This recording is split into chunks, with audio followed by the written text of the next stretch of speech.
E hoje o tema vai ser sobre sacramentos.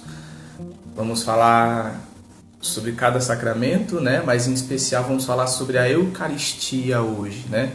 Isso mesmo, Semana Jovem tá aí online junto com a gente. Que bom. Meu nome é Guilherme, tá? Seja muito bem-vindo ao meu perfil aqui. Eu falo bastante sobre relacionamentos, afetividade e sexualidade, mas hoje nós vamos falar sobre sacramentos. E aí eu já vou convidar o Lico, o Padre Lico, para falar que hoje o papo vai ser bem legal.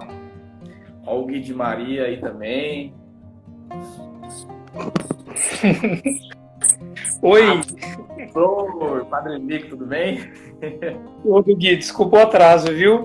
Não, tranquilo, depois paga um lanche, fica tudo certo. Eu tava em adoração e sem relógio, então vai vendo. Não, eu imaginei, na hora que eu vi lá, tá em adoração. Vixe. Semana Jovem não, Semana Jovem é muito fogo no parquinho. Muito... Você tá acompanhando esse quadro mais ou menos aí ou não? Ô, Né? Semana Jovem foi fogo no Play Center. Eu não queria falar nada não, viu? Mas certas pessoas aí vieram comentar comigo hoje, na hora que eu soltei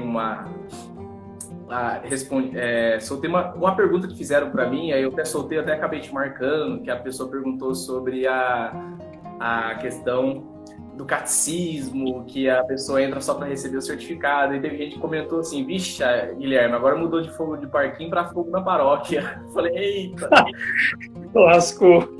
lascou. Mas se apresente pro pessoal aí que me segue, que quem não assistir agora vai assistir mais tarde, né? O pessoal costuma assistir depois.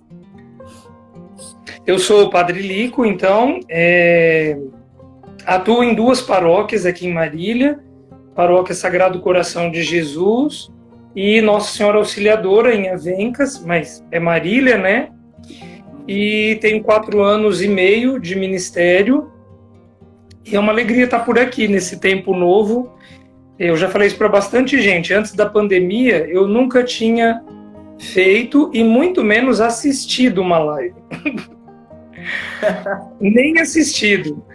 E aí vem esse tempo novo e eu acho que nós, graças a Deus, tivemos que converter o nosso uso da internet. A internet não é boa nem má em si, e acho que a gente usou muito mal por um tempo, e a gente teve que converter o uso dela, e graças a Deus muita gente tem feito isso, feito muito bem, com muita qualidade, como é seu caso. Louva a Deus, Gui, pelos seus esforços. Obrigado.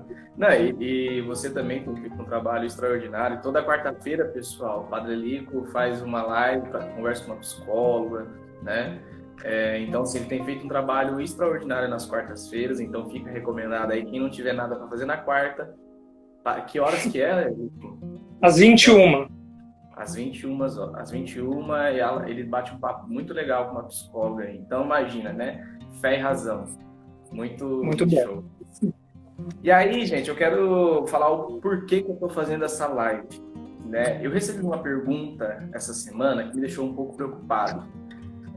Não, acredito que não foi por maldade, e se a pessoa estiver assistindo, eu vou falar isso com muito respeito, com muito carinho, né? Mas eu recebi assim, Guilherme, ela falou do pecado, tudo, e aí depois ela falou assim, o padre já falou que eu posso voltar a comer hóstia. Aí eu falei, gente, comer hóstia? Ela tá falando de Jesus mesmo, né? Então, eu falo assim, às vezes não é nem maldade, eu acho que é uma catequese ruim mesmo, né? Por isso que muitas vezes as pessoas perguntaram aqui, né? Fogo na paróquia, não é nem fogo no parquinho. E antes de começar para falar sobre os sacramentos, Lico, eu faço uma pergunta para você responder no seu particular. O que você tem visto? Você acha que precisa melhorar a catequese dentro da Igreja Católica? Não precisa? Porque assim, tem gente saindo de qualquer jeito da catequese às vezes, né? Gui, tem que melhorar, mas assim, tem muita gente saindo de qualquer jeito porque está entrando de qualquer jeito na catequese, né? Na verdade, em tudo na vida. Você já deve ter tido contato, por exemplo, com casais que mal se casaram e daqui a pouco já veio a notícia de que tinham se separado. E por que já se separaram? Porque se casaram muito mal, né? Não se prepararam, não tinham a disposição necessária para assumir ônus e bônus do casamento, e nesse desequilíbrio deu separação, né? E pior do que isso, aquelas pessoas que ao entrarem no matrimônio já entram dizendo assim, vou casar porque se não der certo mesmo. Então, é esse mesmo movimento que eu vejo na catequese, né? As pessoas que entram mal preparadas para a catequese, e deixa eu fazer, não vou só colocar no lombo de nosso, padres e catequistas e paróquia. As famílias não têm catequizado dentro do que cabe a elas os filhos. Eu já falei isso na paróquia. Que uma vez um pai de catequizando veio, no final de um ano de catequese, me procurou para dizer que era um absurdo que, terminado o primeiro ano de encontros de catequese, o filho dele não soubesse rezar direito Pai Nosso, Ave Maria e fazer o sinal da cruz. Eu falei, olha, não, o senhor vai me desculpar. Se depois de um ano de catequese, o catequista ou a catequista conseguiu minimamente ajudar o seu filho a ter uma noção do Pai Nosso e da Ave Maria, já fez muito. Porque essa criança entrou aos 9 anos e do 0 aos 9 ela já tinha que ter aprendido isso, mas não era na catequese, era em casa. Né? Traçar o sinal da cruz, Pai Nosso, Ave Maria, Santo Anjo. Então, assim, todos temos culpa, todos precisamos repensar a nossa participação na catequese, mas sim, ela precisa ser melhor. Porque assim, eu também confesso, tá? Quando eu entrei eu fiz até a de adulto, para começar. Eu fiz a catequese de adulto. E eu só entrei na catequese de adulto porque eu pensei assim, eu vou ter que casar. Então, olha o pensamento egoísta meu.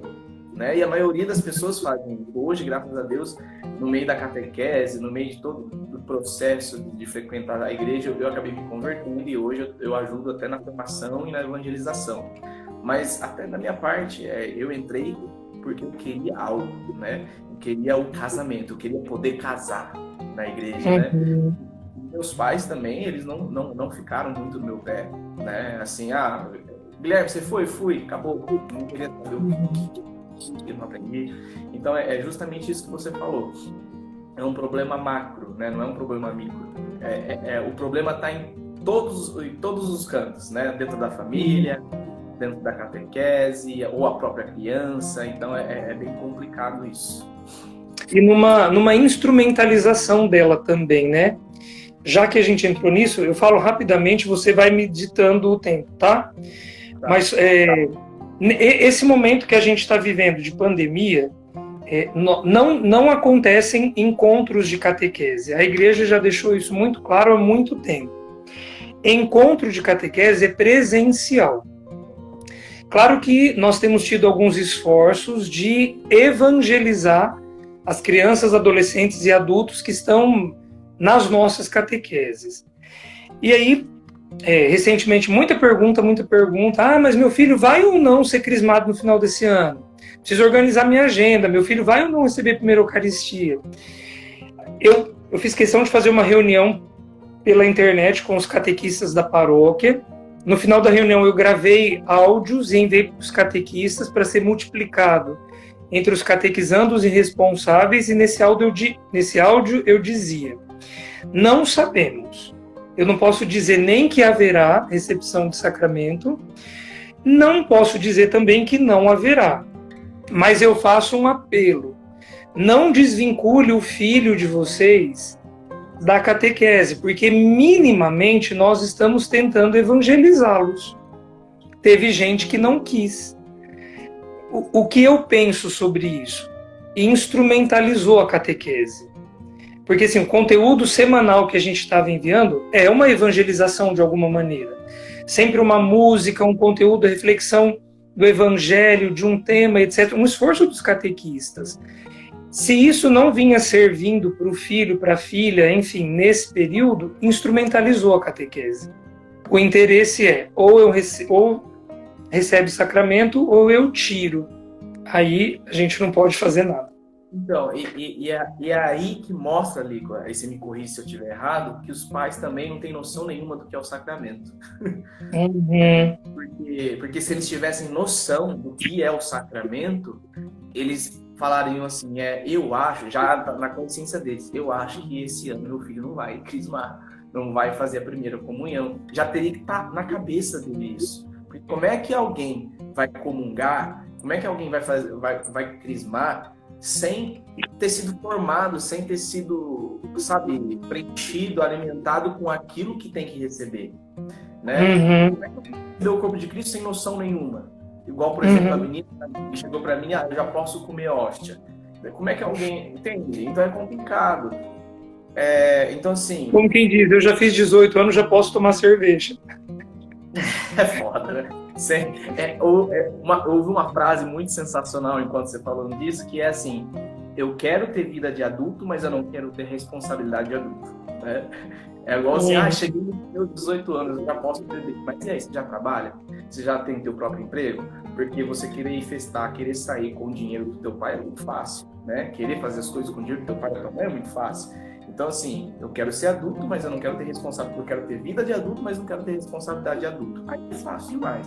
Então, se você não está preparado para ter responsabilidade de adulto, você não merece ser tratado como adulto. Então, você vai ser tratado como criança, como adolescente, pronto, acabou. É assim que tem que ser.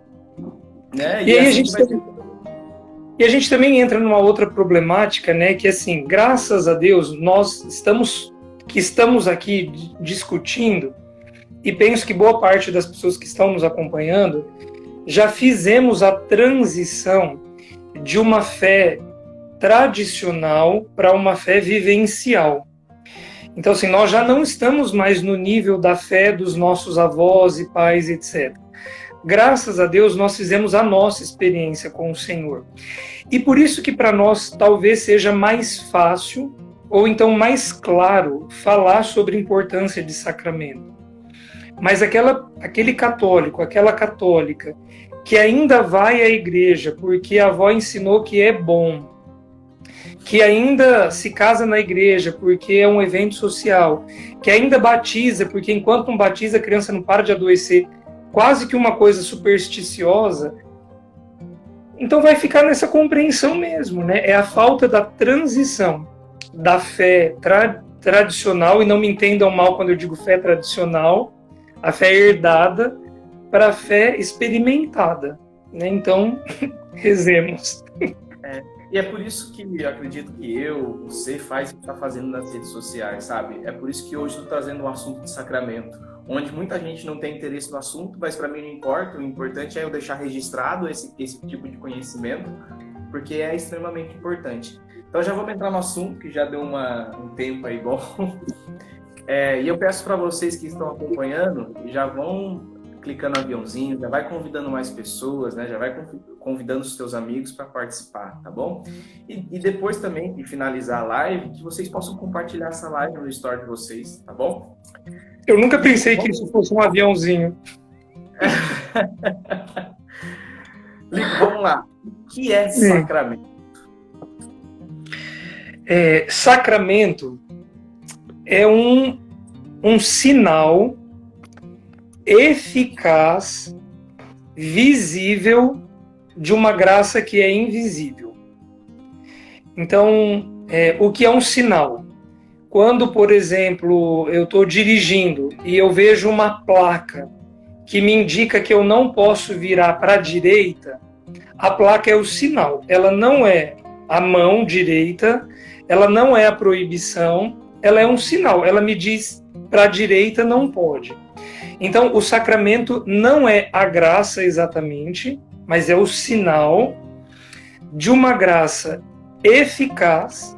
Então, acontece, porque quem preside os sacramentos é o próprio Jesus, né, no Espírito Santo, e visível de uma graça invisível. Quando, por exemplo, eu me confesso, então me arrependo, já a gente vai falar, né? Eu me arrependo, eu verbalizo os meus pecados, o padre me dá uma penitência, me absolve, o perdão não é visto. O perdão né, a graça de Deus me perdoando não é visível. Mas o sacramento, a imposição das mãos, a verbalização de uma fórmula, torna visível aquilo que está de maneira invisível acontecendo. Então, é um sinal visível, eficaz, de uma graça que é invisível. Show. E aí, então, e você já até adiantou a segunda pergunta que eu ia fazer, né? Quem constituiu o sacramento? Muita gente... Eu já quero até dar um spoiler, que eu abri umas enquetes nos meus stories hoje, e uma das perguntas foi: quem constituiu o sacramento? E aí eu coloquei lá: a igreja, Jesus, os apóstolos, o Papa. Claro, a maioria falou Jesus, mas muita gente mesmo falou a igreja, muita gente falou o apóstolo, muita gente falou o Papa, para você ver como nem todo mundo tem esses conhecimentos em si dos sacramentos, né?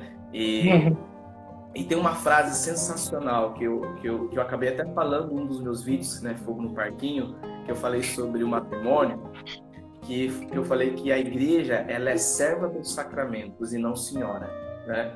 E essa frase é sensacional, porque muita gente cobra a igreja de algumas coisas, né? Não, mas mão disso aqui, dá uma ajeitada nisso aqui, aí as pessoas dizem, não, gente, a igreja, ela é serva dos sacramentos, não senhora, né? Então eu acho que você já pode entrar na resposta aí, mas foi bem legal nisso que eu falei no vídeo, mas eu peguei de outros padres.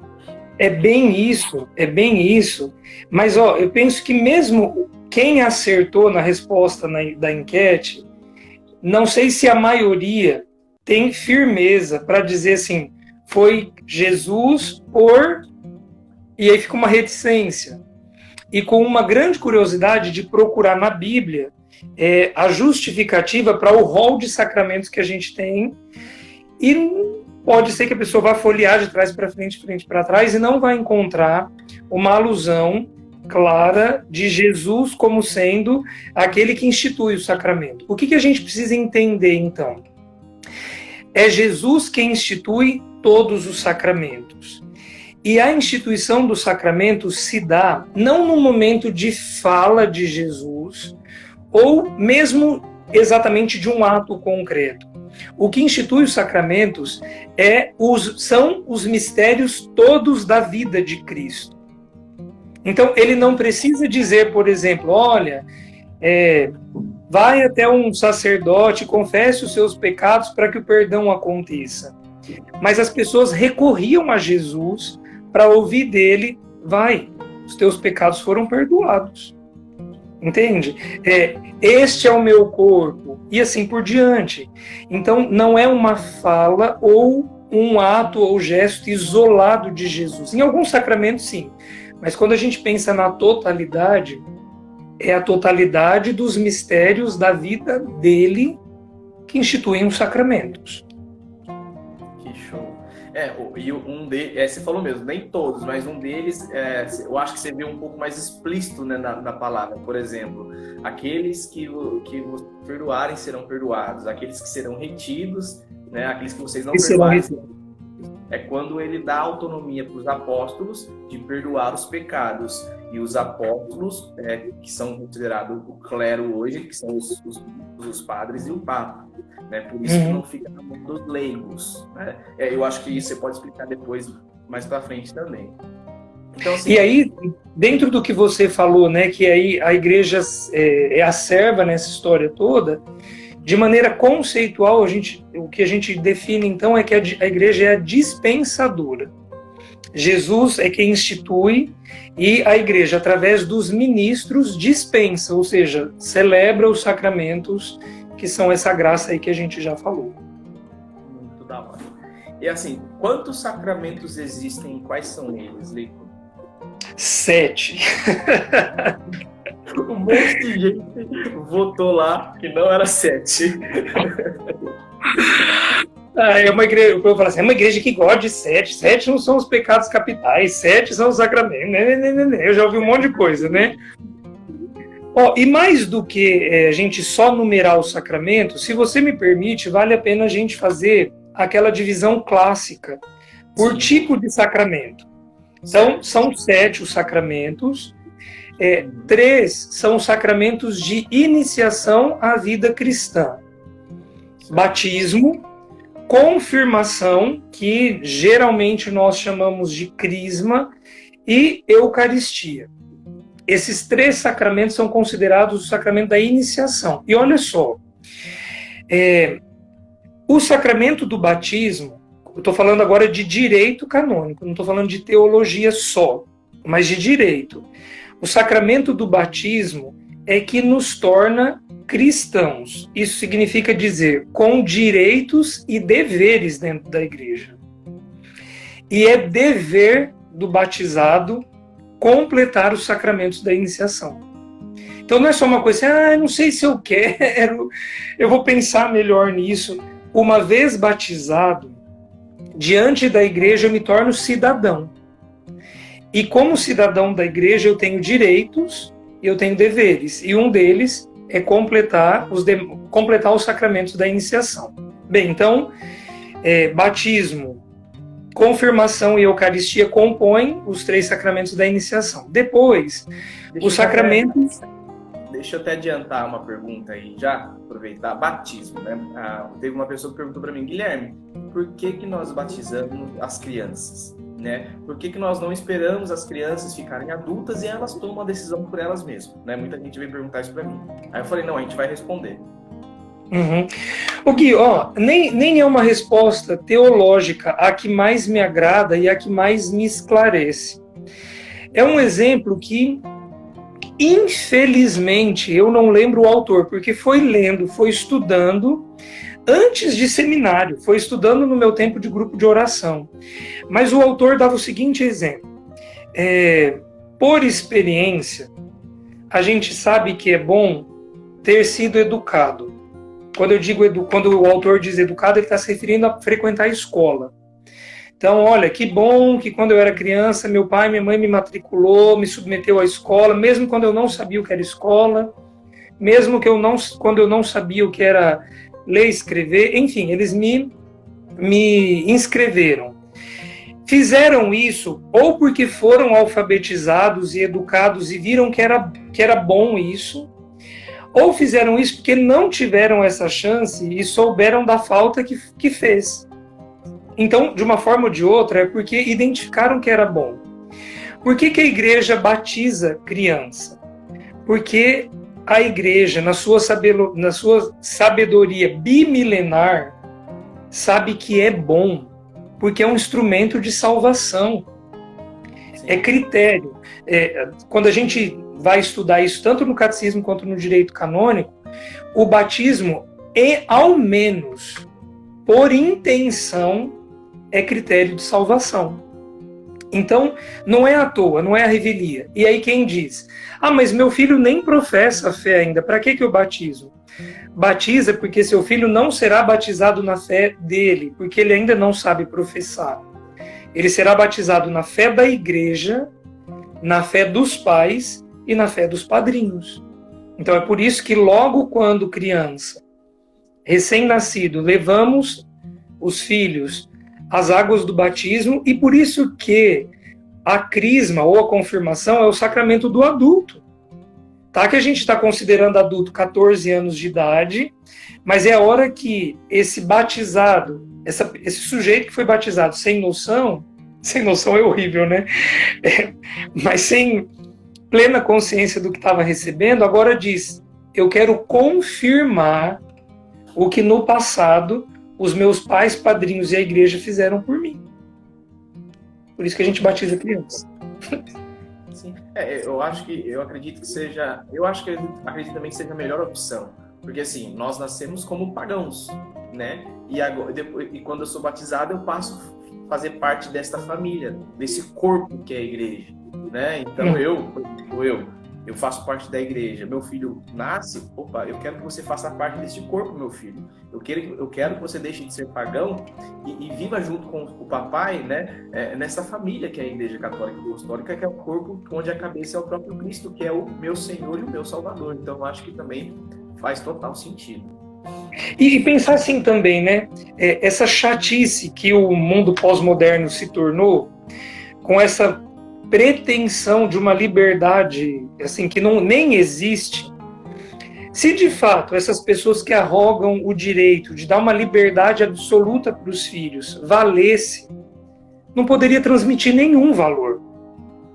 Iam ser sujeitos que iam crescer, que você não ia poder falar, não põe a mão na tomada, deixa pôr.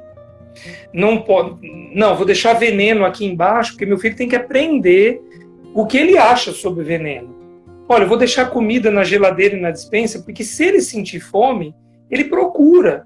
Então, assim, se a gente for ampliando essa pretensão dessa liberdade, sobra o quê? Não sobra ser vivo. E o assunto nem é esse hoje, mas, por exemplo, é uma hipocrisia, por exemplo, não pode da igreja, e aí eles entram com essa história de ideologia de gênero, que ninguém escolhe nada. Você vai piorando de uma maneira que você cresce o quê? Um Zé Mané? Você não cresce, você cresce um nada, né? Você vai crescer um nada. Eu não sou homem, não sou mulher, não sou católico, não sou nada.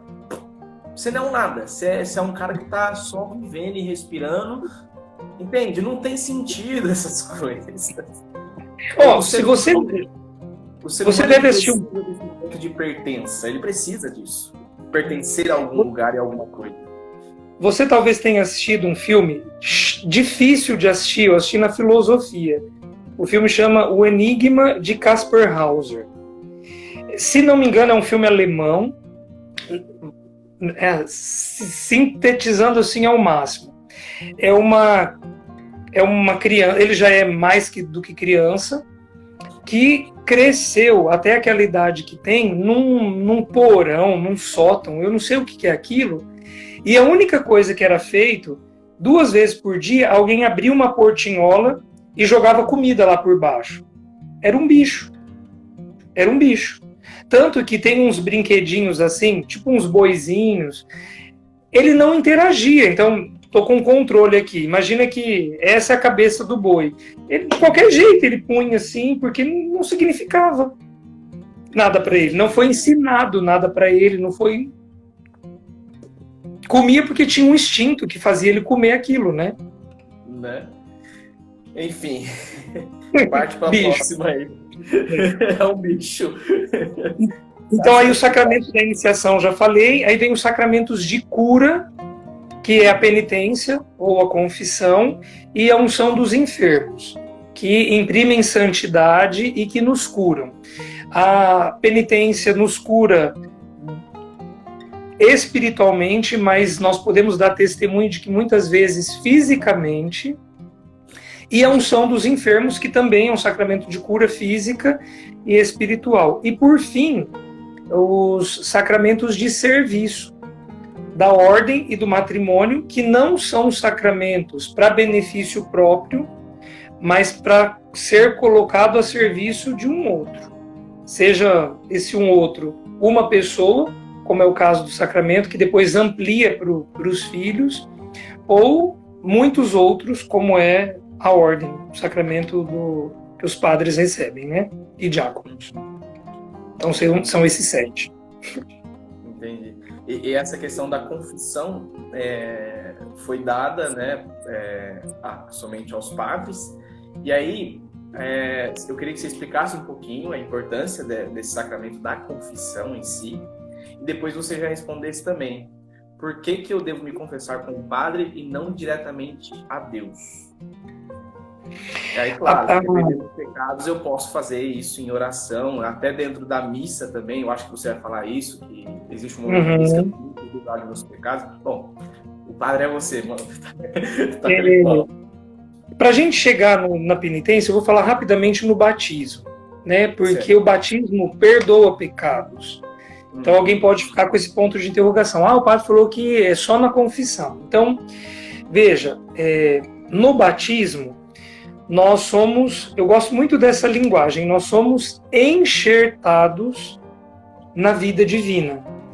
Então, antes do nosso batismo, nós éramos como um corpo estranho em relação ao corpo de Cristo, que é a igreja, então não tínhamos pertença. E aí, como enxerto mesmo, né, para quem está entendendo a linguagem, enxerto é quando eu pego um brotinho de uma planta e insiro numa outra planta, e aí tem alguns cuidados, não pode umedecer, etc., até que o broto de uma se torna parte da outra.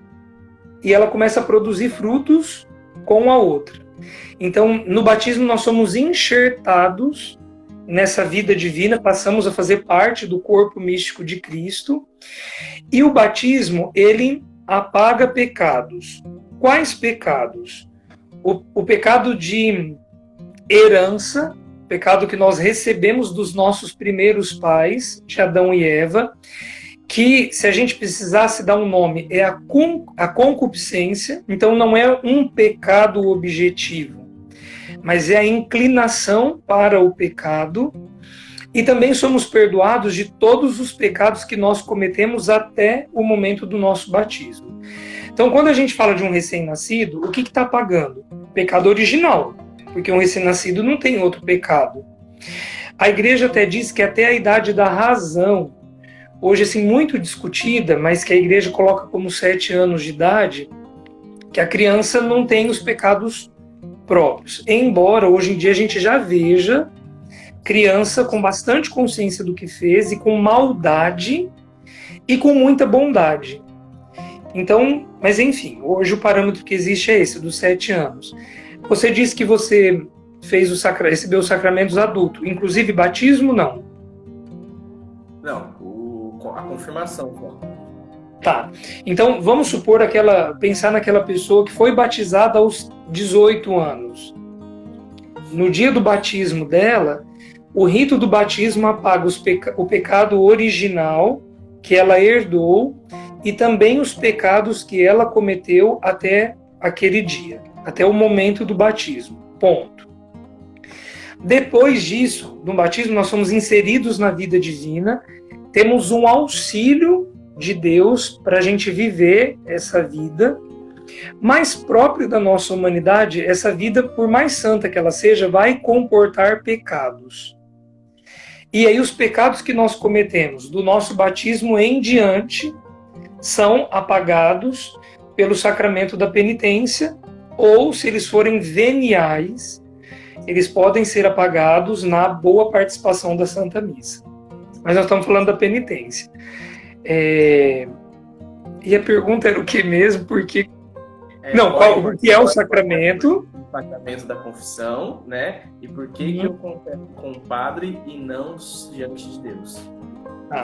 Então, o sacramento da confissão é esse, para eu apagar os pecados que eu cometi depois do meu batismo. E aí, assim, a gente tem critérios para que esse sacramento aconteça. Antes disso ainda, para constituir um pecado, quais as características de um ato? Eu preciso ter conhecimento de que aquilo é um pecado, precisa ter consentimento, então eu sei que é pecado, eu quero fazer, eu preciso fazer aquilo, conhecimento, consentimento, querer e ser livre. E matéria grave. Para ser pecado de maneira geral. Aí a gente já vai para o mortal. Para ser pecado de maneira geral. E ser livre para fazer aquilo, né? Então, cumpriu esses critérios, eu cometi um pecado. E aí, qual o critério para eu ser perdoado? Participar bem do sacramento da penitência. O que é participar bem? Ter arrependimento daquilo que eu fiz, desejo firme e sincero de não mais cometer, verbalizar, então, dizer para o padre e receber a fórmula da absolvição. Não vale um padre traçar o sinal da cruz sobre a cabeça e falar, está perdoado, porque isso não foi absolvição. Existe uma fórmula para isso. O padre pode aconselhar e aconselhar vamos dizer, um adendo, mas ele precisa dar uma penitência. E essa penitência precisa ser cumprida, né? Aí a gente pode pensar, sim, na distinção entre pecado venial ou leve, saúde, e de pecado mortal, né? Para que um pecado seja mortal, ele precisa ter uma matéria grave, e o catecismo descreve a matéria grave como tudo aquilo que é capaz de matar o amor em nós, a caridade em nós. E aqui, Gui, eu faço uma ressalva que muita gente não se atém. Só vai ser pecado grave se de cara tiver uma matéria grave? Não. Quando um pecado venial se instala em nós e nós consentimos, ele pode se tornar mortal. Então não precisa ser um pecado com uma matéria grave. Mas se eu vou consentindo, deliberadamente tornando aquilo normal na minha vida, ele pode destruir o amor em mim. E ele torna a matéria grave e se torna mortal. Inicialmente ele era leve, mas ele se tornou um monstrinho dentro de mim e pode me levar, sim, à condenação eterna, mesmo com uma matéria leve de início, né? E aí, por que a gente se confessa com o padre e não com Deus diretamente? Porque a igreja entendeu que nosso Senhor Jesus Cristo deixou a reconciliação como um sacramento e ela acontece objetivamente com esse critério que eu coloquei. Arrependimento, desejo sincero e aplicação na mudança, verbalizar os pecados e receber a absolvição. A confissão que eu faço direto com Deus na minha oração pessoal, ela é a primeira etapa da confissão sacramental. Porque eu também não devo ir de improviso diante do padre e falar, vem me confessar. E o padre fala, ok, façamos a oração, pois não. E a pessoa fala, nem pensei ainda. Não é para ser assim. A primeira parte da confissão começa em casa, começa na oração que eu faço. E aí eu gosto da parábola do filho pródigo como paradigma da reconciliação. Então o pecado é a saída de casa, aquele filho quando está no chiqueiro, desejando comer a lavagem que era dada aos porcos, e nem isso ele tinha direito, ele se arrepende, mas sai do chiqueiro e vai para a casa do pai. Então, arrependimento, sentir a dor no chiqueiro, é falar, pequei contra Deus e preciso me reconciliar. Senhor, perdão.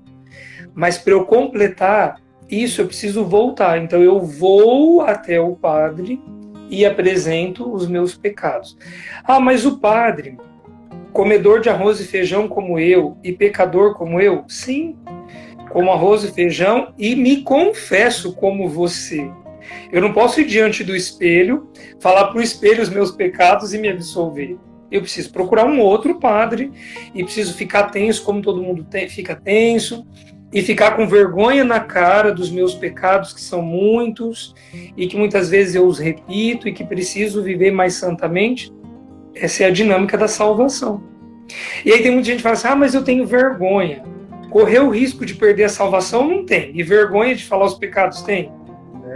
Converte, né? Não, é muito interessante mesmo. E falando nisso, eu quero até deixar para quem está assistindo aqui, sobre essa questão de perder a salvação. Eu fiz uma formação, Lico, que eu dividi em 4 etapas, né? Eu falei sobre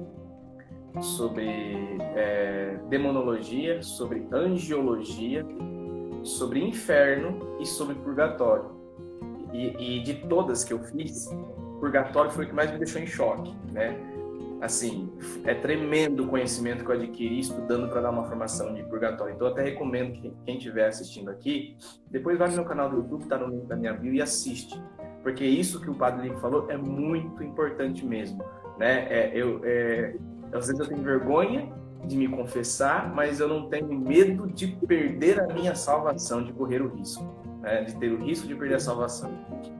E quando a gente tem consciência de que só entra no céu aquele que é santo, que tem coração puro, é aí que a coisa fica mais séria ainda, né? Então, nesse meio termo existe o purgatório, que é muito interessante. Mas, enfim, o foco não é esse hoje, mas eu até recomendo vocês assistirem depois.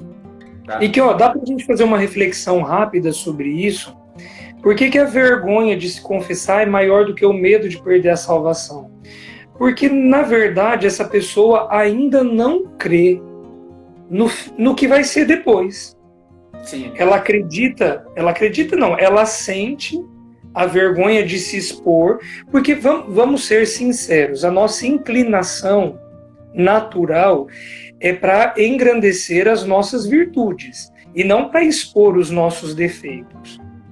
E a confissão é esse exercício de falar, eu errei, eu pequei. Né? É aquele tribunal onde eu chego e não tento me defender. Eu confirmo que eu errei.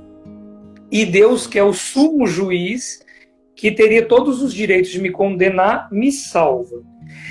Então a pessoa tem essa vergonha de falar, mas ainda não se deu conta de que essa vida não acaba por aqui.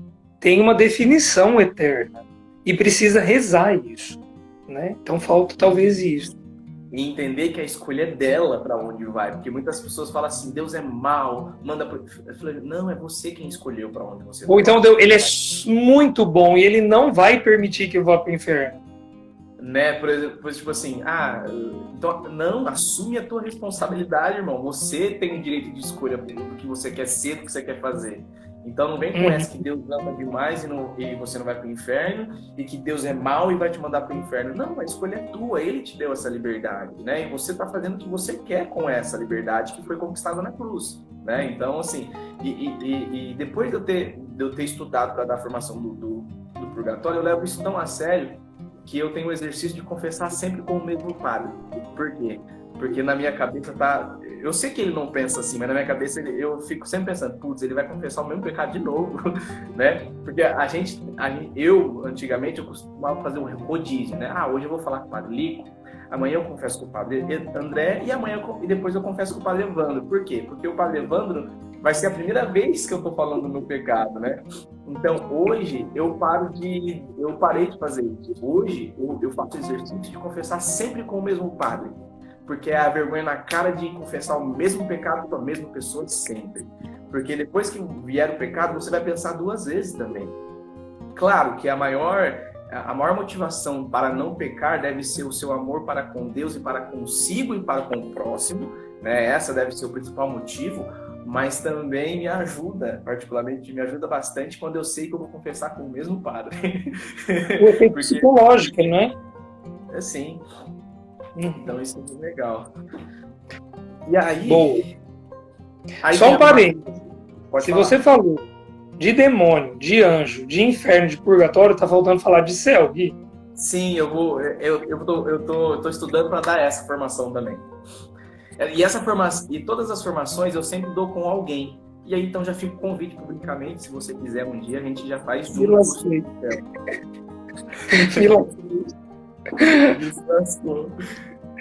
Tá bom. Fala o que é o falta do céu, mas do céu eu vou fazer também. Uhum. Tá, aí falta só do matrimônio para você falar e a gente entra na Eucaristia.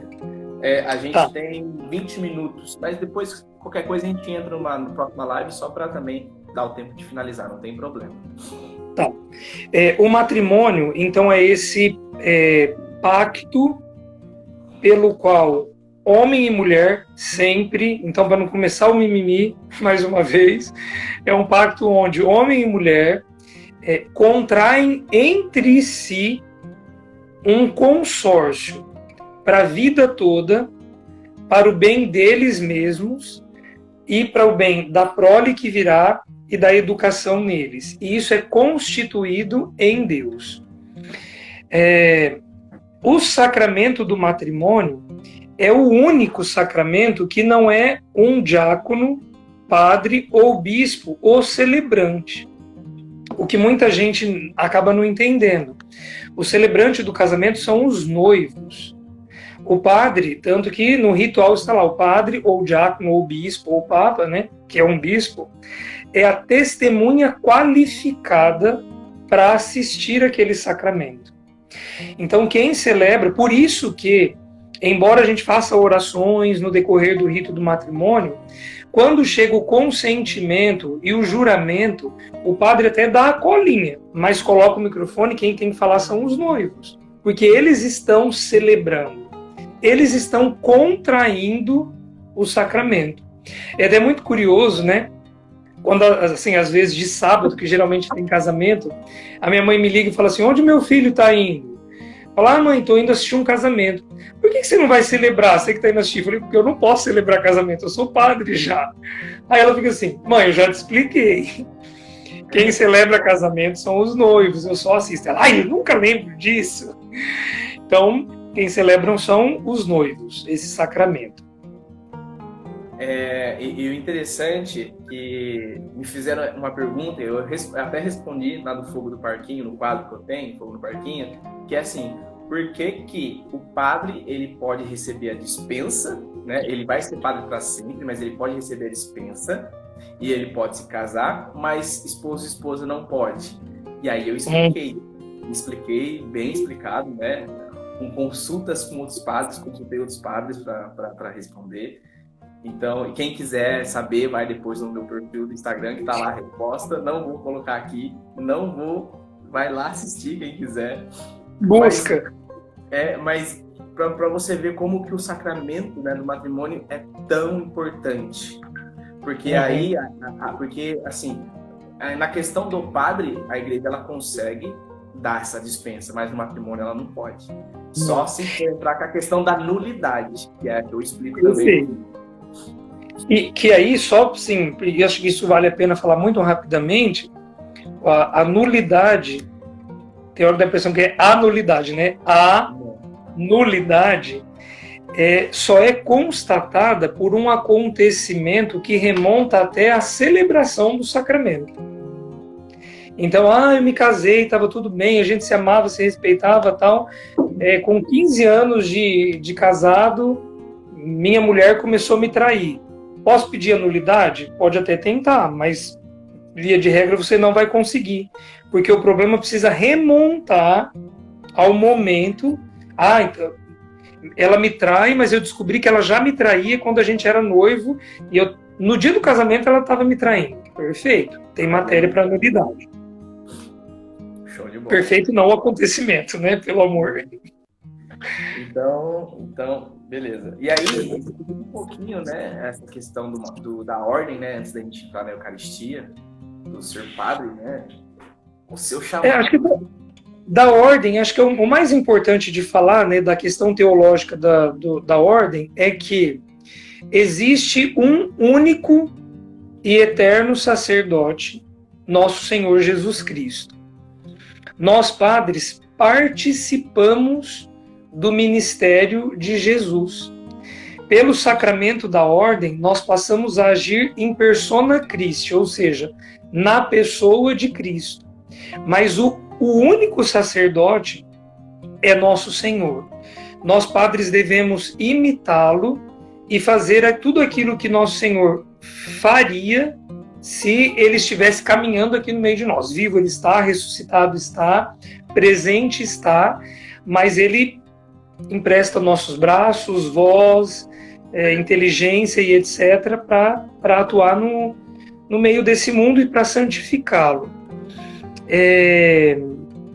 Acho que isso, basicamente, porque teria um tratado sobre a ordem, né?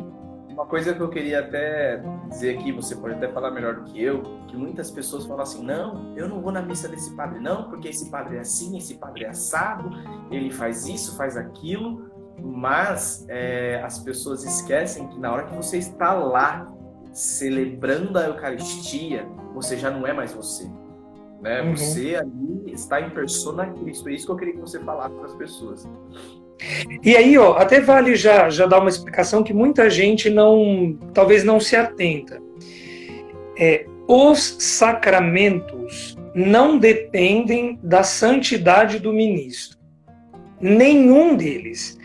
Um padre pode estar vivendo atualmente um pecado mortal. Se uma pessoa procurar para se confessar e apresentar seus pecados e o padre absolver, absolvida está essa pessoa. É objetivo, né? Acontece aquela graça, mesmo que o padre não esteja vivendo. O padre pode ter cometido um pecado mortal antes de presidir a Santa Missa. Missa, é Jesus na Eucaristia, vão receber a graça própria daquela Eucaristia. E aí, né, o que é interessante disso tudo, Um padre pode santificar uma multidão e levá-la para o céu e não ir para ele, se ele não viver santamente. Ele pode ir para o inferno, mesmo levando uma multidão para o céu, né? Sim, sim, pode. Assim, é uma possibilidade real, não é um discurso. Então, os sacramentos independem da santidade do ministro. Os sacramentais não. Os sacramentais dependem da santidade do ministro. Entenda por sacramental bênção de água, bênção de objeto, bênção de... estou fazendo aniversário, você não me dá uma bênção? Dou. Por isso que E aí não é só a santidade do ministro, mas a fé que o ministro deposita naquilo que ele abençoa, né? Por isso que muita gente fala assim, quero tanto uma bênção do padre fulano. Claro que a gente tem que tomar muito cuidado quanto a isso, mas os sacramentais dependem da santidade do ministro. Por isso que, por exemplo, o exorcismo não é um sacramento, é um sacramental. E o padre não se atreva a estar em pecado mortal e tentar fazer um exorcismo, porque ele vai levar uma sova. Vai levar uma surra. Moral e muitas vezes física. Porque o demônio, a primeira coisa que ele vai fazer é começar a pontuar os pecados desse padre para intimidar e tentar invalidar o que ele está tentando fazer. Muito bem colocado, muito bem lembrado, né? E vamos para o sacramento eucarístico, né? O que é sacramento, né? O que tem importância nele? Que não é Doritos que a gente come, né?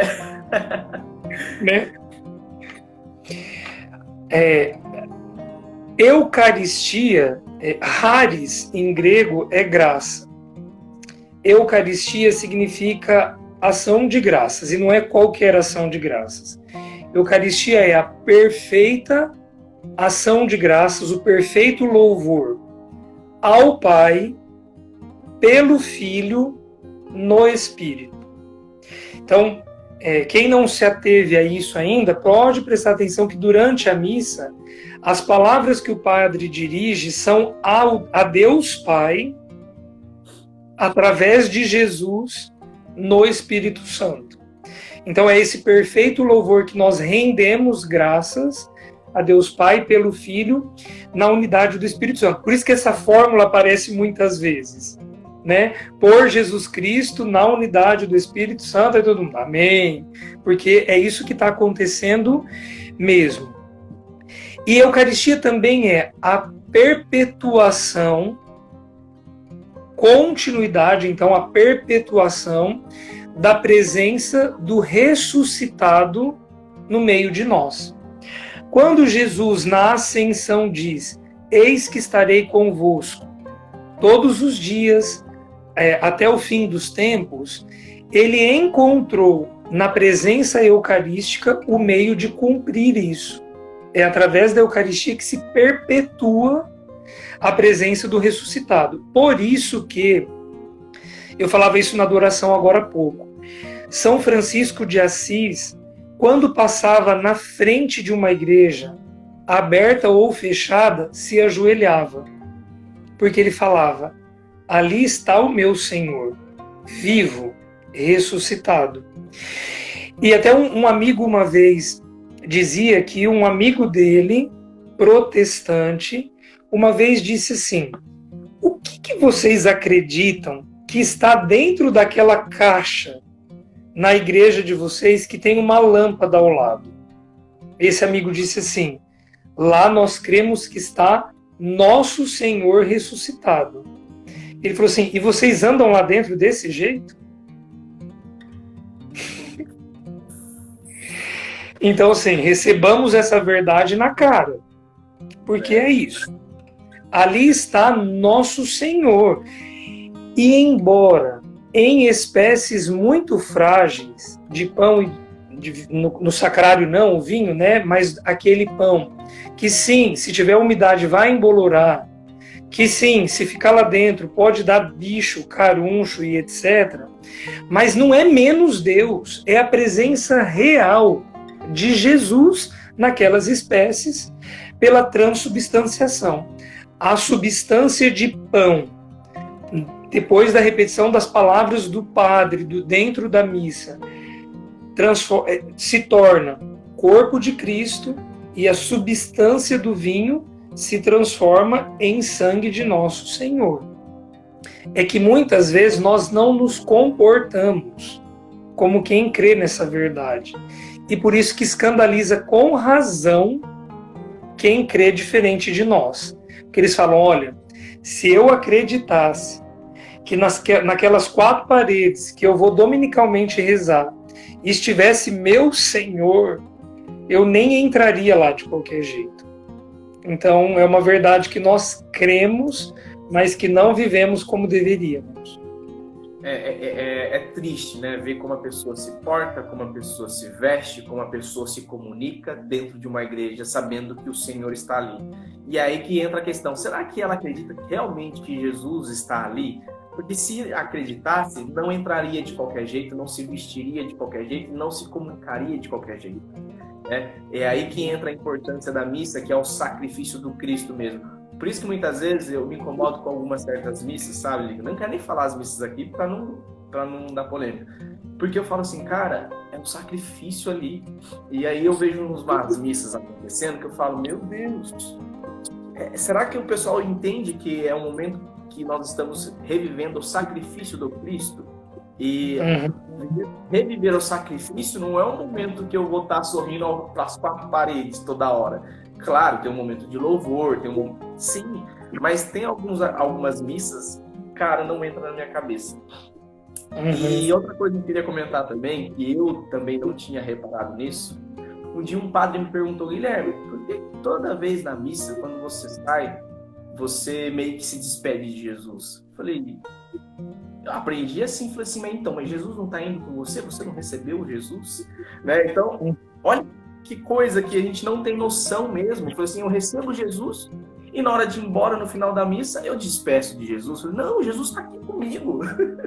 Né? Mas é que muda a presença.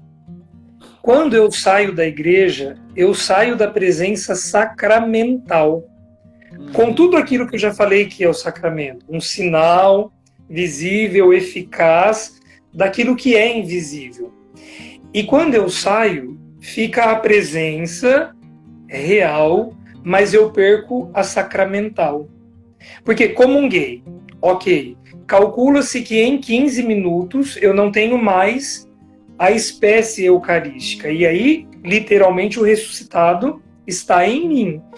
Mas eu não tenho afetivos que nós, seres humanos, somos, nós não temos mais um sacramento, nós não temos mais um sinal. Teologicamente, nós devemos nos tornar esse sinal, mas eu não tenho mais. Eu não sei se eu me expresso bem, eu tenho medo de não me expressar bem, mas sim, tem uma despedida. Por isso que piedosamente, eu acho muito bonito um canto antigo que fala da boa noite para Jesus. Eu não vou lembrar aqui agora a letra, mas as vozinhas geralmente cantam, e cantam bonito, falando boa noite, vou agora despedir-me, boa noite, meu Jesus. Né? Que também é algo que afetivamente eu particularmente faço. A minha última... Mas é bom que você está falando, porque isso vai nos ensinando também. Porque, tá vendo? Eu tive um entendimento de um padre, e você está trazendo um outro, e que também faz muito sentido. E isso é importante para nós. O pessoal está entrando ainda. Lico, enquanto o pessoal vai entrando, dando esse tempinho, fala um pouquinho do que você tem feito, né, no seu perfil, o trabalho que você tem feito. Se quiser falar um pouquinho sobre a quarta-feira tua. Tem feito muita coisa, não. Já fiz mais. Já fez mais? Não. Com a Alessandra, psicóloga, né, a gente tem feito o que a gente tem chamado de bate-papo com a psicóloga, que começou com a pandemia, como quase tudo que a gente tem visto aí dessa sequência de lives, né? E que tem sido bem bacana. Na verdade, era semanal e a gente preferiu espaçar, tornou-se quinzenal agora. Porque, assim, para mim era muito cômodo, porque eu tinha que estudar, mas muito superficialmente, porque eu só tinha que fazer perguntas e interagir, né? Só tem que fazer pergunta e interagir.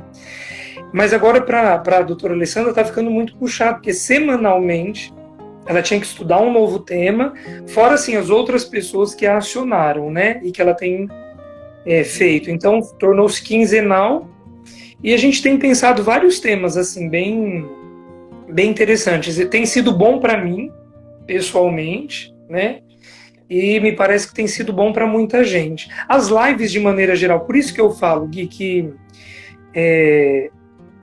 nós acho que estamos convertendo o uso desse instrumento importante. E olha, para você ter uma ideia, Padre Tiago e eu estávamos conversando da participação que nós tivemos no talk show da Semana Jovem, né? Então teve na quinta-feira da semana passada e um repeteco terça-feira agora.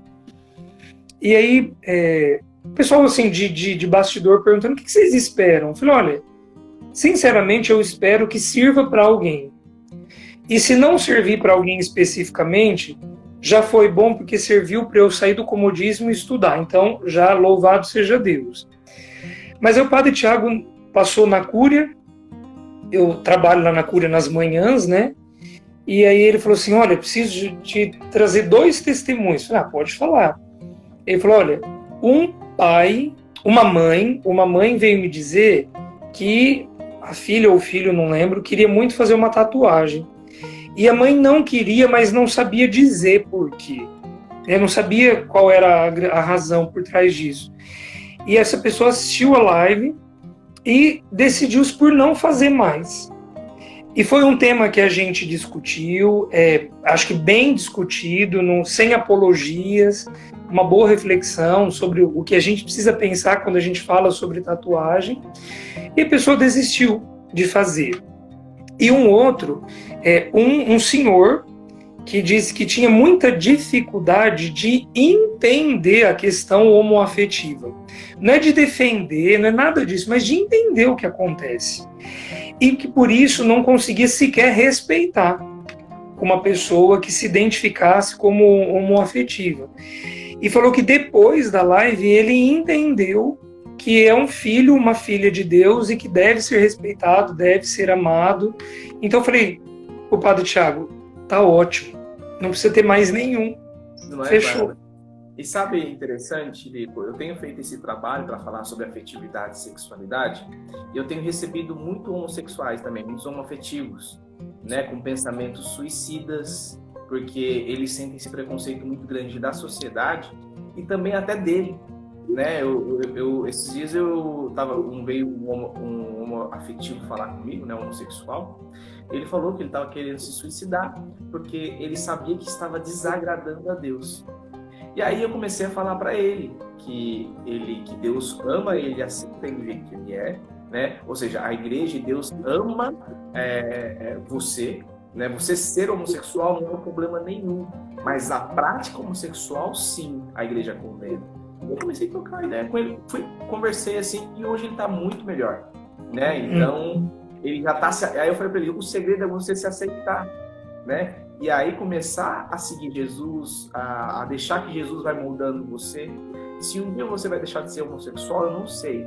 Mas se você entregar toda a sua sexualidade, a sua castidade toda para Jesus, e deixar Jesus ser o seu único noivo, acabou. Né? Mas se aceita da forma que você é. Então, assim, eu tenho recebido muito. Tanto que eu fiz um post. Meu último post foi falando um pouco sobre isso. Sobre esse momento de aceitação, de adaptação. Então, assim, o que a gente tem feito é muito legal. Né? O que você tem feito junto com a Semana Jovem, o que eu tenho feito. Nós temos ajudado muitas pessoas. Porque a galera tá meio perdida mesmo. Né? Tanto da sociedade em si, tanto ela internamente, né? Se você me permite, eu vou digitar uma palavra estranha e vai aparecer, que talvez as pessoas não conheçam. CORD Brasil.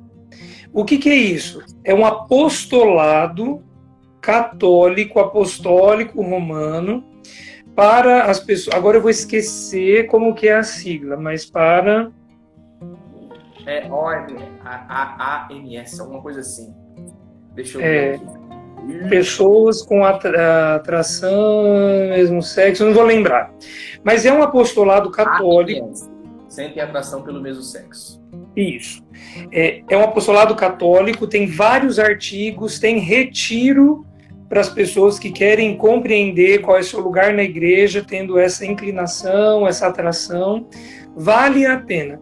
Eu entrei em contato por conta da demanda também, de buscas, né, que apareceram pessoas que eu tive que acompanhar, que eu tinha muita dificuldade em conseguir oferecer alguma coisa de útil. Foi quando eu conheci esse apostolado e alguns materiais, então vale a pena se alguém não conhece, né? Sim, vale muito a pena. Vamos voltar agora, que a gente até saiu um pouquinho, mas eu acho que foi muito válido tudo isso que a gente conversou aqui. A gente está falando sobre Eucaristia.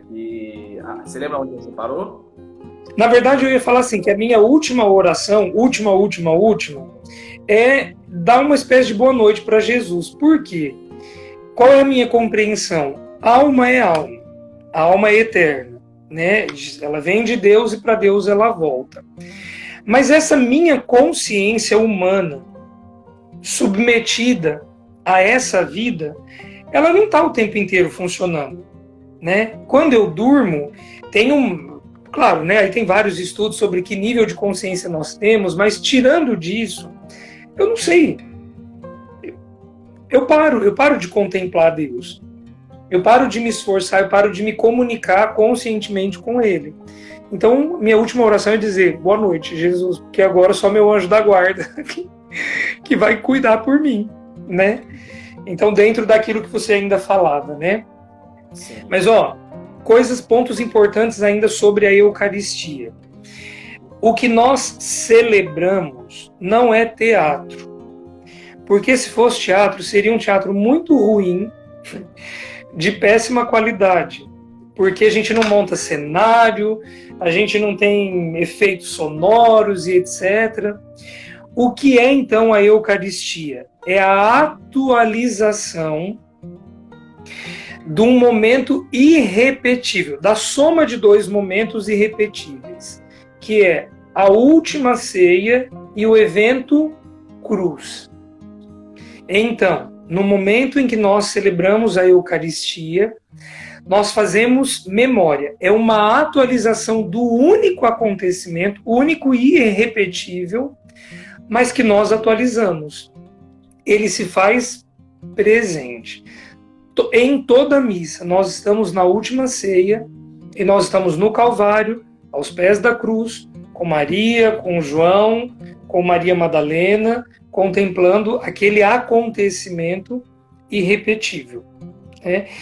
E sim, por um mistério, por um escândalo, no momento em que o padre diz aquelas palavras, o padre pecador, comedor de arroz e feijão, como eu já disse, pode estar vivendo um pecado mortal, mas o Senhor, que quis assim, se obedece às palavras do padre e se faz presente naquelas espécies. Não por vontade nossa, mas por vontade e iniciativa dele. Então não é teatro, é a atualização daquele momento mesmo irrepetível, da última ceia e do Calvário.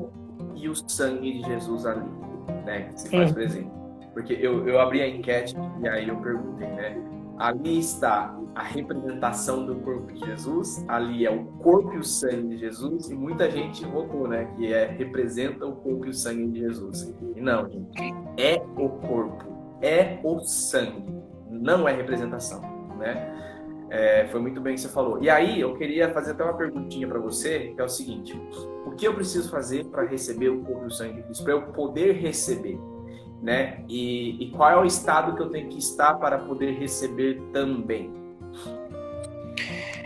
Para a gente comungar e não comer hóstia, e aí vale a pena pensar que comunhão é uma relação dupla. Então eu comungo, eu recebo Jesus, e o que eu recebo dele? Tudo aquilo que ele é. Santo, santíssimo, perfeitíssimo. Então, ele, na hora que eu comungo, ele me santifica, ele me cura. Santo Afonso Maria de Ligório, tem uma imagem que eu acho muito linda. Ele fala que Jesus na Eucaristia é o médico e o remédio numa dose só, que até virou música, né? Isso é Santo Afonso Maria de Ligório. Então, receber Jesus na Eucaristia é receber o médico e o remédio de uma única vez. E o que Jesus recebe de mim quando nós fazemos comunhão? Os meus pecados, a minha fraqueza, a minha indigência, a minha instabilidade, o que ainda falta para eu ser santo. Mas veja, na essência, eu não posso ir lá, olha, acabei de matar uma pessoa, eu vou aqui comungar, porque quando eu comungo, ele recebe o meu pecado. Não é isso. A Eucaristia, ela é remédio, mas se eu a recebo do jeito errado, ela pode se tornar condenação. E não é porque Jesus está sedento de comungar de condenar os pecadores. É o que eu levo para a comunhão que define se ela me santifica, se ela é um remédio para as minhas fraquezas, ou se ela é condenação para os pecados que eu estou levando para ela. Então, para comungar, preciso estar em estado de graça. Estado de graça significa não ter pecados mortais e não acumular os veniais. Porque quem acha que é só não ter os mortais, está lá em berço esplêndido, volta naquilo que eu falei. O consentimento dos veniais e a instalação deles pode tornar mortal. E aí, Gui, a pergunta prática. Quem pode ou quem não pode comungar? Eu gosto sempre de ir pelo viés do sacramento de reconciliação. Quem não pode se confessar não pode comungar, porque é ele que imprime graça. Comungar é uma graça, mas a comunhão não muda o meu estado. Se eu chego lá, acabei de matar uma pessoa, a pessoa é casada, acabou de trair o marido, trair a esposa, e vai para a missa e comunga, aquela comunhão não imprime estado de graça. Ele precisa procurar o estado de graça, que quem imprime é a confissão, para depois ir comungar. Então, seja situacionalmente o pecado pontual que eu cometi, ou seja pela vida que eu estou levando. E aí é que muita gente não compreende que aquelas pessoas que estão em segunda, terceira ou qual união for, não pode comungar. Ah, mas e se eu ir conversar com o padre da minha paróquia? Eu não quero dizer isso de qualquer jeito para não tratar a vida e o sofrimento de pessoas de qualquer jeito. É um sofrimento, é uma dor, mas não muda o fato de que a pessoa amaziada ou em segunda união, seja lá o que for, não muda o fato de que ela vir conversar comigo, não muda o fato de que ela não pode se confessar. Por quê? A situação dela é irregular. Ela vive A igreja é serva do sacramento, ela não é senhora, tem que fazer. Não tem o que eu posso. Eu dei um exemplo, né? Eu fiz um vídeo, Fogo no Parquinho, que é o quadro, que a pessoa perguntou sobre segunda união. E aí eu dei um exemplo de uma mulher de segunda união que foi conversar com o padre. E aí o padre perguntou, mas você vai deixar ele ou você vai continuar com ele? Eu falei, não, eu estou confessando aqui, mas vou continuar com ele. Aí ele falou assim, então eu não posso te perdoar, porque você não está se arrependendo, você só está vindo aqui para tirar o peso das costas. Ou seja, se não há arrependimento, não há o que eu perdoar aí. E aí, mas aí eu também disse no vídeo, né, que a igreja reconhece essa cruz que os casais de segunda união carregam. Porque foi o que você disse no começo e eu também falei no vídeo. Quando casaram, não sabia o que era o casamento, não sabia o que era o sacramento, casou de qualquer jeito. Aí se separou e no meio dessa separação se converteu, conheceu realmente o que é o sacramento da comunhão, o que é o sacramento matrimonial, e a pessoa, putz, eu não posso comungar. Então a igreja sabe dessa dor, reconhece essa dor. e te acolhe essas pessoas. Só que ela não pode simplesmente fechar os olhos e falar, vamos fingir que isso não está acontecendo e pode receber comunhão. Ela não pode fazer isso. Ela é serva dos sacramentos, ela não é senhora. Então, assim, as pessoas de segunda união saibam que a igreja te acolhe, te ama, te respeita, te vê como pessoa. Mas, infelizmente, nós não podemos banalizar os sacramentos, né? Porque se eu faço isso, eu estou relativizando o sacramento, e ele não pode ser relativizado, ele não pode ser banalizado. Assim como você, pessoa de segunda união, merece respeito, o corpo, o sangue de Cristo também merece respeito, né? Então, eu falei... E é uma questão de incompatibilidade. Eu até tenho medo de usar essa expressão, mas você se arrependeu, você vai abandonar ele? Porque às vezes a pessoa está num relacionamento que deu certo. Então não é uma questão de arrependimento. É uma questão de que a vida dela não foi regular, a situação dela não está regular. Porque vamos supor que o primeiro casamento, se ela vai, procura a nulidade, abre um processo de nulidade matrimonial, sai esse processo, é constatado nulo, e aí ela vem, se confessa, e ela tem uma legitimação. Pronto. Ela não precisava se arrepender da pessoa que ela estava. Ela precisava regularizar a situação que ela vivia. E olha que bonito, como as questões de consciência, né? Tem um padre amigo que ele comenta de uma paróquia que ele já passou, que não é aqui na cidade, né? E que tinha uma família, casal, de segunda união, e que ele via o sofrimento do casal, de querer comungar, tudo, e de não poder. Enfim, a mulher morreu. E aí o homem ficou viúvo. Então, assim, porque ela era de uma outra união, ele ficou, na verdade, solteiro.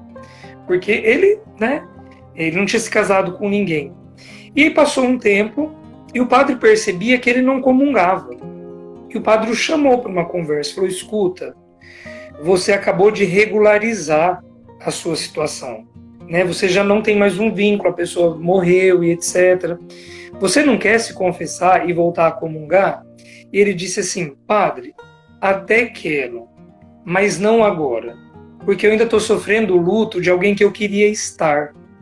E se eu estivesse, eu ainda não comungaria. Eu preciso superar essa perda. Então, olha a consciência da pessoa. Esse homem quer comungar, mas ele está tão unido à mulher que ele perdeu, que ele fala, olha, eu desejaria ela viva. E se ela estivesse, eu não poderia comungar. Então, eu preciso de mais tempo para isso. Legal, sensacional demais. É a compreensão, né? A consciência da vida que levava e do que sentia. Então, não é assim, vou enganar Jesus agora, estou livre, vamos lá. Não, ó, espera, eu estou num luto e esse luto não me permite reconciliar com Jesus ainda. Esse luto não me permitiu colocar as coisas no lugar. Eu estou muito vivenciando isso ainda. E assim, claro, né, isso já fazem anos. Penso que essa pessoa já tenha comungado, ou seja lá o que for da vida dela, mas essa compreensão, né? Sim. Então, eu até me expressei mal no início. Então, nós temos que usar essas duas palavras, né? Arrependimento e regularização, né? Ou você tem que regularizar, ou você tem que se arrepender para poder comungar. Né? Então, nessa questão específica do que a gente estava falando. E mais uma coisa, olha só. Muito cuidado, porque eu vejo gente fazendo assim. Chega para a missa, falta 5 ou 10 minutos para a missa começar. Padre, eu preciso me confessar, senão eu não posso comungar hoje. Da minha parte, essa pessoa vai ouvir, então você não vai comungar hoje. Ah, mas eu vim te procurar. Você vem procurar faltando 10 minutos para a missa. Não vem colocar no meu ombro um fardo que é seu. Se você quiser, após a missa eu te atendo e você comunga na próxima missa. Mas não vem cobrar de mim o que agora não dá. Porque, senhora, com 4 anos e meio de sacerdócio, eu já aprendi que não adianta a pessoa falar 5 minutinhos eu me confesso. Eu não caio mais nessa. Vai, né? E faltando 10 minutos para a missa, eu não posso atrasar um sacramento que tem uma igreja cheia esperando, para o sacramento de uma pessoa que sim é válido, é importante, mas esperou até agora. Então você vai esperar, depois da missa eu vou te atender e você comunga na outra missa. Então não vem jogar pro ombro dos padres, mas olha o Guilherme acabando com a minha vida. Mas então é isso, né? Até isso. Então, se você sente que a sua consciência acusa gravemente, não comunga. Por um outro lado, a gente precisa tomar muito cuidado com o escrúpulo, que é os dois extremos. A indiferença da vida de pecado e o escrúpulo. E a gente precisa encontrar um equilíbrio entre as duas. Não banaliza, porque pode estar comungando a condenação, mas também não põe um escrúpulo tal que só os anjos poderiam comungar, mas anjo não comunga. Então, equilíbrio. Sim. Deixa eu ver se eu tinha mais uma pergunta aqui. Eu acho que eu não tinha mais nenhuma. Acho que era isso, né, a live de hoje, que foi sensacional. O Guilherme fez uma pergunta no começo da live. Eu não consigo acompanhar enquanto eu falo, então fala aí.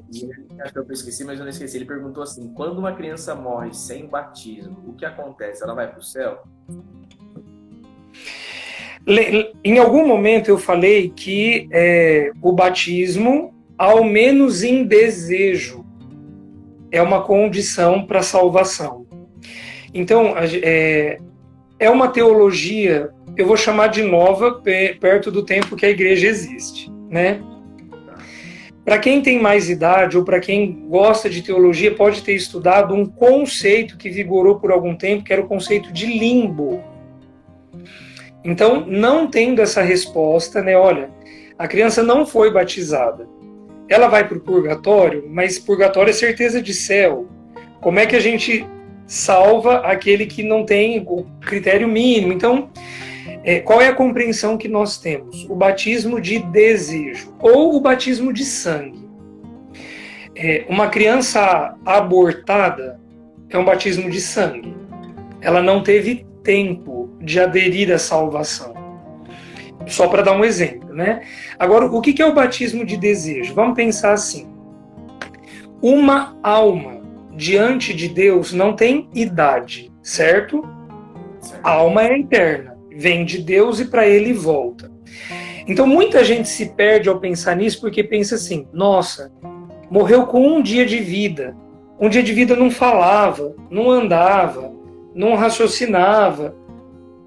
Não é uma alma recém-nascida. A alma é alma diante de Deus. E essa alma que não teve tempo humano de receber o batismo é alma consciente diante de Deus e pode apresentar o seu desejo de a ele pertencer eternamente. Então, é isso que nós chamamos de batismo de desejo. Muito cuidado ao pensar que eu, com 38 anos de idade, se estiver vivendo uma vida louca de pecado, vou apresentar um desejo de ser de Deus diante dele. Porque eu sim vou ter um registro de consciência e a minha alma não vai ficar assim: mas então, Senhor, eu desejo tanto, apesar da minha vida louca. Somado ao desejo da minha alma, vai ter a vida que eu construí. Então, é diferente uma criança recém-nascida, que a alma vai ter o desejo para apresentar diante de Deus. E é diferente da alma do ancião, que teve chance essa vida inteira de viver santamente e de demonstrar nessa vida que quis a salvação e não o fez.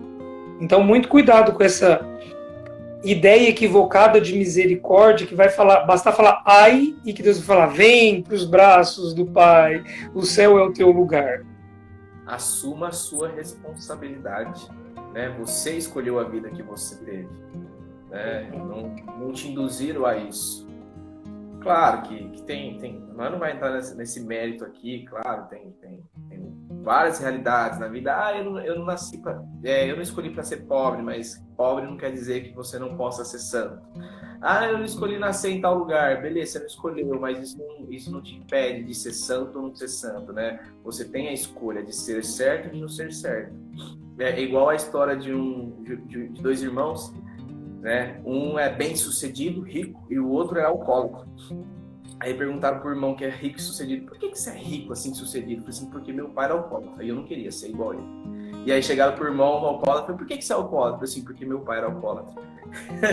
Então, assim, os dois tiveram escolha. Então, você não pode usar nada que acontece com você como desculpa, né? Isso, como a Luciana disse, seria muito fácil e cômodo. Então, sim, eu devo assumir as responsabilidades da minha vida, das minhas ações, das minhas atitudes, de tudo que eu fiz. São as minhas atitudes, são as minhas escolhas quem vão definir se eu vou para o céu ou não, né? Porque eu acolher Jesus como Salvador e Senhor é eu acolher as vontades dele para minha vida, é eu acolher o que ele ensina, é eu acolher o que a palavra tem falado, né? O que está na Bíblia, o que a igreja tem recomendado. Porque quando eu falo Jesus é o meu Senhor e Salvador, mas você não age como tal, então Jesus não é o teu Senhor, Jesus não é o teu Salvador. Desculpa, né? E também, dentro disso que você coloca, me permita mais esse raciocínio, nós não podemos excluir o que a moral cristã católica fala sobre a consciência. Existem muitos casos daquilo que a moral chama de ignorância invencível. O que é a ignorância invencível? É aquela pessoa que, por si só, jamais tomaria consciência de que a realidade que ela vive a condena. É também por isso que a gente evangeliza, porque senão a gente ia ficar esperando a consciência de cada um gritar pelo seu Criador e a ele aderir. Nós também evangelizamos porque nós precisamos iluminar as consciências que são ignorantes para a verdade que é Jesus. Então, assim, existem realidades onde a ignorância é tão arraigada que a pessoa quase não tem muita escolha. Vou te dar um exemplo, né? Vamos pensar um sujeito que nasce no Oriente Médio, sob um regime familiar, político e etc., onde desde o berço ela ouve assim, aprende a tirar o mais rápido possível, hein? E mata. Mata porque é assim que tem que ser, e etc. E vai. Esse sujeito tem um aparelho psíquico formado de uma maneira que, se esse aparelho psíquico mudar, é milagre. Eu já ouvi isso da boca de psiquiatras cristãos católicos. Então não é só assim, a conversão basta. Não. Tem aparelhos psíquicos e consciências que, se elas mudarem, é um milagre. Deus mudou o fluxo natural das coisas. Então, uma realidade, eu acho que mais palpável, por exemplo, são os índios. Né? Tem comunidades de índio que, se a pessoa nasce com algum defeito, é enterrado vivo. Né? E a pessoa morre. Travou, tá me ouvindo? Agora voltou. Tá. Existem algumas comunidades de índios que, se as pessoas nascem com algum defeito, esses são enterrados vivos, né? Porque nasceu com defeito. Para nós isso é assassinato, para eles não. Então eles não estão pecando, porque eles não têm consciência disso, né? Mas aí o que vale, né, que está no catecismo é assim: a lei divina está inscrita na mente e no coração humano. Que lei é essa? Que diz: aproxime-se do bem, distancie-se do mal. Então, se a evangelização não chegou, se o anúncio de Jesus não chegou, qual vai ser o critério de salvação ou condenação dessa pessoa? O máximo que ela respeitou do bem que cobrava a consciência dela e o máximo que ela se distanciou do mal que a consciência dela mandava se apartar, né? Mas, irmão, a gente vai para outro lugar nessa discussão. É isso que eu falo. Mas se a evangelização chegou nessa comunidade de índio, por exemplo, aí ele está em pecado, porque chegou. Pode não ter mudado, ou pode ter mudado. Eu não sei como é que seria essa questão também, né? Mas às vezes... a gente vai entrar numa dízima, né? Mas essa evangelização chegou como a igreja prega, porque assim, o catecismo diz que o cristianismo não cresce por proselitismo, mas por atração. Então, assim, o que eu, evangelizador, fiz? Cheguei lá e rezei o creio para a pessoa, ou eu tentei gerar uma experiência com Deus vivo e verdadeiro, né? Então, a gente entra numa dízima, mas é bom discutir essas coisas. É legal. Muito bom. Bom, eu acho que é isso, né? Queria te agradecer muito por você ter aceitado esse bate-papo. Eu acho que foi muito enriquecedor, vai ficar registrado, né? Então, vocês que estão assistindo, ajudem a divulgar depois essas lives. Toda vez que eu faço uma live aqui, independente se fica uma parte ou duas partes, eu sempre subo para o YouTube, como uma parte só, que aí fica mais fácil de divulgar. Então, assim, só queria avisar vocês, pessoal, todas as sextas-feiras, às 9 horas da noite, eu trago um tema, um bate-papo sobre a igreja, né? Então, ou é sobre relacionamento, afetividade, sexualidade, ou é sobre alguma formação específica da igreja, tanto que demonologia, geologia, purgatório, foi toda sexta-feira eu estou trazendo. Falta o céu ainda, mas vai sair. Mas, todos esses temas eu fiz às sextas-feiras. Então, eu já falei sobre casamento, eu já falei sobre sexualidade dentro do casamento, né? Tanto que o tema é dentro de quatro paredes pode tudo, né? E aí a gente trouxe esse bate-papo legal também. E toda segunda-feira eu solto uma caixinha de perguntas que é hashtag Fogo no Parquinho, e as pessoas mandam perguntas polêmicas ou não que elas quiserem mandar, para na quarta-feira eu soltar o vídeo de resposta. Já tem 2 episódios no ar, né? Onde eu já falei sobre homossexualidade, sobre sexo oral, sobre masturbação na relação sexual dentro do casamento, sobre coito interrompido, sobre inseminação artificial, sobre padre poder receber a dispensa para poder casar. Já saiu muito papo mesmo. Então fica o convite para vocês participarem também. E todas as sextas-feiras eu trago algum tema. E aí vocês ficam à vontade de dar dica, de pedir algum tema que vocês querem, tá? Então, assim, esse perfil é só para evangelização mesmo e reflexões aí. E tem o Padre Lico, gente. Seguem ele, pelo amor de Deus, esse homem é uma bênção.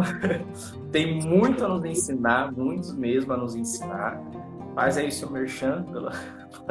Eu gosto. Eu tô criando uma hashtag aqui inspirado no que a Luciana acabou de pôr, para te provocar.